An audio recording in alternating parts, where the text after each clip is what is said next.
வணக்கம் அன்பு குழந்தைகளே. ஒரு காலத்தில் ஆதாம் மற்றும் யோவாள் என்ற பெற்றோருக்கு 2 மகன்கள் இருந்தார்கள். அவர்களின் பெயர்கள் காயின் மற்றும் ஆபேல். காயின் நிலத்தில் வேலை செய்தான்.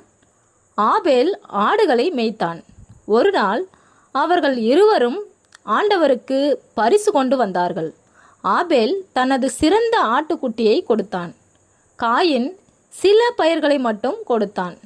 கடவுள் ஆபேலின் பரிசை மகிழ்ச்சியுடன் ஏற்றுக்கொண்டார்.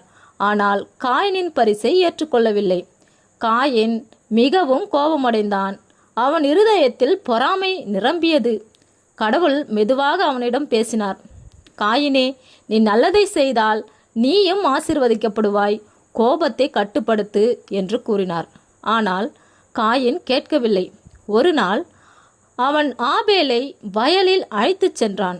அங்கே அவன் தன் சொந்த சகோதரனை காயப்படுத்தி கொன்றுவிட்டான். அதற்கு பிறகு கடவுள் கேட்டார், காயினே, உன் சகோதரன் எங்கே என்று. காயின் பதிலளித்தான், எனக்கு தெரியாது என்று. ஆனால் கடவுள் எல்லாம் அறிந்தவர். கடவுள் காயினை தண்டித்தார். அவன் அலைந்து திரியும் வாழ்க்கை வாழ வேண்டியது வந்தது.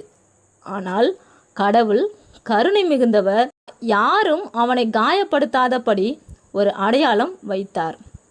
இன்னும் கூட பிள்ளைகளாகிய நாம் கற்றுக்கொள்ள வேண்டியது, பொறாமை மற்றும் கோபம் நம்மை எப்பொழுதும் ஒரு தவறான வழியில் கொண்டு செல்லும் என்பதை நாம் இதன் வழியாக அறிந்து கொள்ள முடிகிறது.